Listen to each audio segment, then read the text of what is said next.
ले चलो।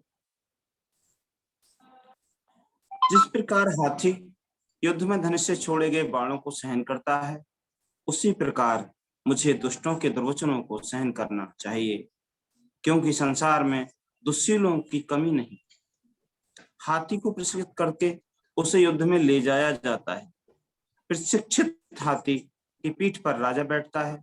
इसलिए प्राणियों में वही प्रशिक्षित शांत व्यक्ति है जिसे कोई कटु वचन विचलित नहीं करता। प्रशिक्षित खच्चर अच्छे होते हैं। सिंधु नस्ल के प्रशिक्षित श्रेष्ठ अच्छे होते हैं। प्रशिक्षित बलशाली हाथी अच्छा होता है। स्वयं संयत व्यक्ति सभी प्राणियों में श्रेष्ठ होता है। ऐसे श्रेष्ठ वाहन भी हमें निर्वाण पथ पर आगे ले जाने में सहायक नहीं हो सकते। हम स्वयं निर्भर, स्वयं संयत होकर ही निर्वाण पथ पर अग्रसर हो सकते हैं। अप्रमाद में रहकर आनंद प्राप्त करो। अपनी स्मृति के प्रति जागरूक रहो। कभी प्रमाद मत करो। स्वयं को कुपथ से हटाकर सुपथ पर लाओ, जैसे हाथी को दलदल से निकाल रहे हो। यदि तुम्हें कोई श्रेष्ठ, दृढ़, बुद्धिमान साथी मिल जाए तो अपनी सभी चिंताओं को छोड़कर उसके साथ प्रसन्नता पूर्वक विचरण करो। यदि तुम्हें कोई श्रेष्ठ, दृढ़, बुद्धिमान साथी नहीं मिले तो जिस प्रकार शत्रु द्वारा पीछा किए जाने पर राजा सीमा को छोड़कर चला जाता है, उसी प्रकार तुम भी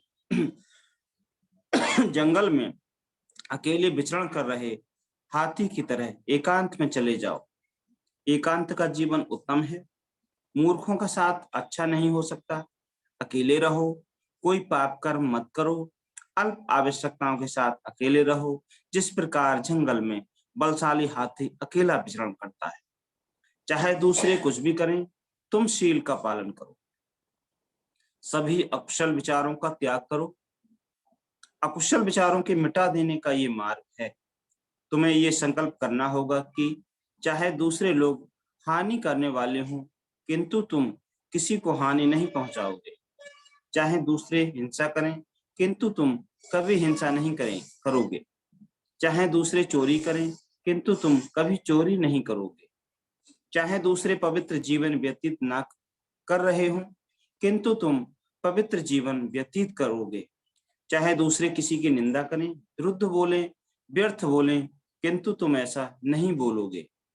चाहे दूसरे झूठ बोलें, निंदा करें, दोषारोपण करें अथवा बकवास करें, लोभ लालच करें, किंतु तुम किसी प्रकार का लोभ लालच नहीं करोगे। चाहे दूसरे अहितकर हों, किंतु तुम अहितकर नहीं होगे।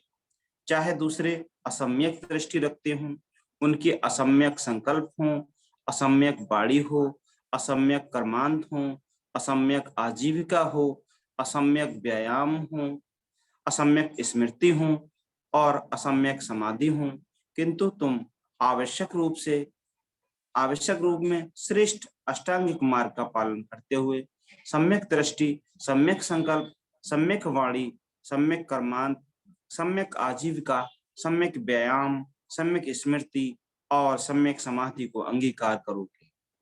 चाहे दूसरे सत्यों और मुक्ति के बारे में गलत धारणा रखते हों, किंतु तुम सत्यों और मुक्ति के बारे में सम्यक धारणा रखोगे।